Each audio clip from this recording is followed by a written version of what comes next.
अग्निदेव की दाहिका शक्ति है स्वाहा। अग्निदेव में जो जलाने की तेज रूपा दाहिका शक्ति है वह देवी स्वाहा का सूक्ष्म रूप है। हवन में आहुति में दिए गए पदार्थों का पाक भस्म कर देवी स्वाहा ही उसे देवताओं को आहार के रूप में पहुंचाती है, इसलिए उन्हें परिपक्कारी भी कहते हैं। सृष्टि काल में पर ब्रह्म परमात्मा स्वयं प्रकृति और पुरुष इन स्वाहा के बिना देवताओं को नहीं मिलता है। भोजन सृष्टि के आरंभ की बात है। उस समय ब्रह्मलोक यज्ञ में देवताओं के लिए जो हवनीय सामग्री अर्पित करते थे वह देवताओं तक नहीं पहुंच पाती थी। देवताओं को भोजन नहीं मिल पा रहा था, इसलिए उन्होंने ब्रह्मलोक में जाकर अपने आहार के लिए ब्रह्मा जी से प्रार्थना की। देवताओं की बात सुनकर ब्रह्मा जी ने भगवान श्री कृष्ण का ध्यान किया। भगवान के आदेश पर ब्रह्मा जी ने देवी मूल प्रकृति की उपासना करने लगे। इससे प्रसन्न होकर देवी मूल प्रकृति की कला से देवी स्वाहा प्रकट हो गई और ब्रह्मा जी से वर मांगने को कहा।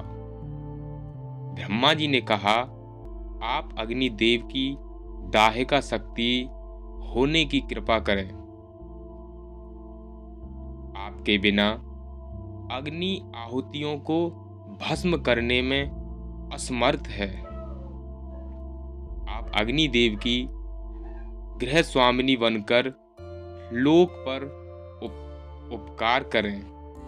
ब्रह्मा जी की बात सुनकर भगवान श्री कृष्ण में अनुरुक्त देवी स्वाहा उदास हो गई और बोली, पर ब्रह्म श्री कृष्ण के अलावा संसार में जो कुछ भी है सब ब्रह्म है। तुम जगत की रक्षा करते हो।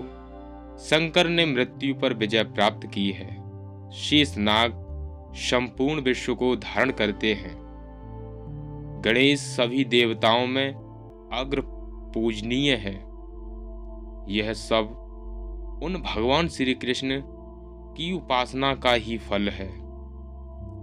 यह कहकर वे भगवान श्री कृष्ण को प्राप्त करने के लिए तपस्या करने चली गईं और वर्षों तक एक पैर पर खड़ी होकर उन्होंने तप किया।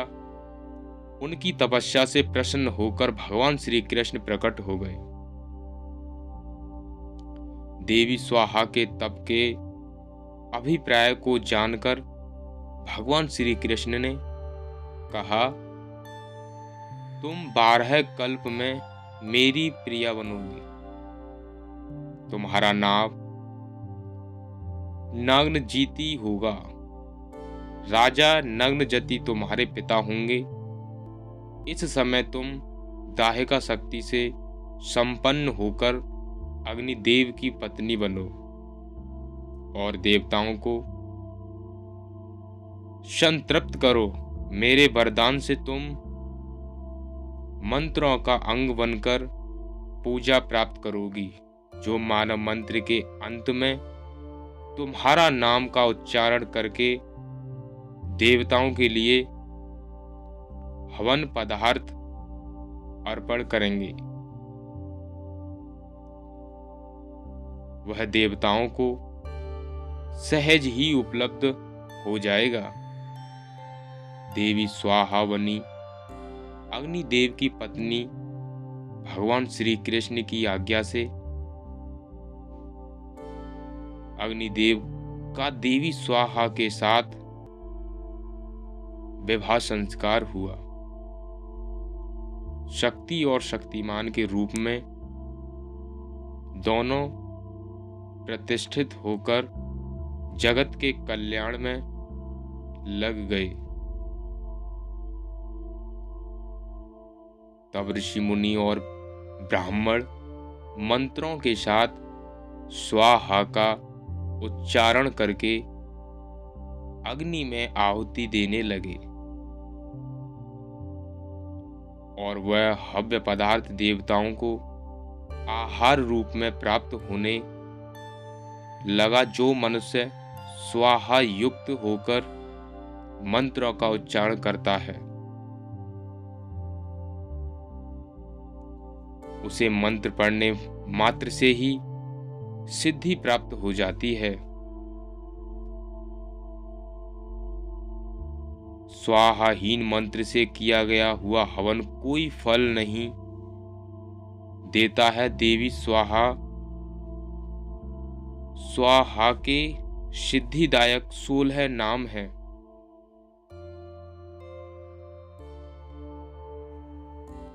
इसलिए मन, चित्त और अपनी अंतर चेष्टा से किए गए सिद्ध काम हमेशा सफल होते हैं। दोस्तों, मिलते हैं ऐसी अगली वीडियो में। तब तक बन रही हमारे चैनल के साथ। Take care.